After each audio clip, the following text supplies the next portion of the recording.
Tender घ्यायचं नाही, मला माझ्या इथल्या मुलांचं भविष्य घडवायचंय, माझ्या इथल्या महिलांना रोजगार मिळवून द्यायचंय आणि मला हे सातारा शहर जी माझी कर्मभूमी आहे ती कर्मभूमीमध्ये मला एक चांगलं काम करून नाव कमवायचं आहे. यासाठी तुमच्या सगळ्यांची मला साथ हवी आहे.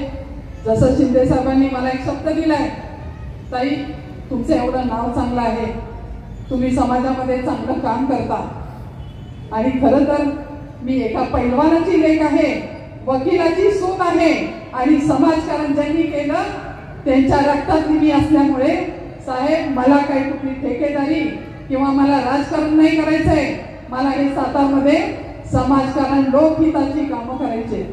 त्यासाठी आपण सर्वांनी मी एकच विनंती करते, एक संधी फक्त मला द्या, एक संधी द्या, एक दिवस तुम्ही मला द्या, 5 वर्ष मी तुम्हाला देणार. हे फक्त काळ्या दंडाची पांढरी रेष आहे. आमच्या इथं महाविकास आघाडीचे उमेदवार सगळे बसलेले आहेत. कुणी मोठे मोठे बिझनेसमॅन नाही होते, कुणी ठेकेदार नाही आहे, कुणी कॉन्ट्रॅक्टर नाही आहे, बिचारे आपले गरीब आहेत, मध्यमवर्गीय आहेत. भले त्यांना निवडणुकीला पैसे कमी पडत असतील, भले त्यांची ताकद मानसिक मनुष्यबळ कमी पडत असेल, पण मी सातारकरांना आज आवाहन करते की तुम्ही आज ही जी तरुण मुलं असतील, कुणी तरुण महिलांचा उमेदवार असतील, त्यांना ताकद देण्याचं काम हे सातारकरांनी करायला हवं. कारण आता नाही तर कधीच नाही, तुमच्या तेवढं लक्षात ठेवा. यासाठी मी तुम्हाला सांगते, आता सातारा बदलायची गरज आलेली आहे. सातारा बदलायला हवा. सातारा चांगली चांगली कामं दिली पाहिजे. आपण पाहतोय की महिलांच्या सुरक्षिततेचा प्रश्न आहे, महिलांच्या स्वच्छतागृह नाही आहेत महिलांसाठी, महिलांना व्यावसायिक संधी मिळण्यासाठी कौशल्य विकास मार्फत जर नगरपालिकेतर्फे क्लासेस घेतले जातात, ते आपल्या नगरपालिकेकडून घेतले जात नाही. युवकांना प्रशिक्षण फुकट मिळत नाही. तर आपल्याला हे सगळं बदलायचं आहे. आपल्याला हे जे काही नवीन नवीन काही गोष्टी करायच्या आहेत त्यात मात्र तुमची मला साथ हवी आहे.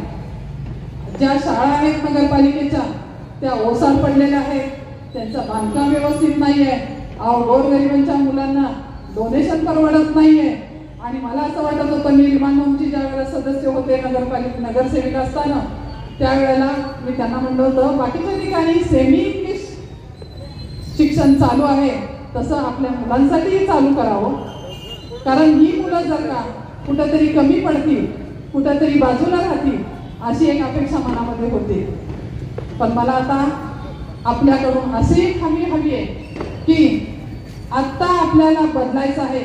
आता खरं तरी आम्ही ज्यावेळेला राजवाडा रस्त्याने मिरवणुकी येत होतो त्यावेळेला खरं तर साहेब आपल्याला मागं आपण बघितलं नाही तर सातारा बराच आपल्या पाठीशी मागं उभा होता आणि आपण पुढे चालत होतो. भले इथं लोक भिवून आली नसतील, पण लोक सातारची आपल्या पाठीशी जरूर आहे. आणि ह्या वेळेला सातारकरांनी ठरवलंय की बदल करायचाय. यासाठी आमचे महाविकास आघाडीचे जे काही उमेदवार असतील, ज्या ज्या वॉर्डामध्ये त्या वॉर्डामध्ये सर्व सातारकरांना विनंती आहे की त्यांनी सहकार्य करावं. सगळ्यांसहित मलाही नगराध्यक्ष अशासाठी करावं, कारण नगराध्यक्षाला प्रथम नागरिक म्हणतात, पण मी प्रथम सेवक म्हणून आपलं काम करणार आहे.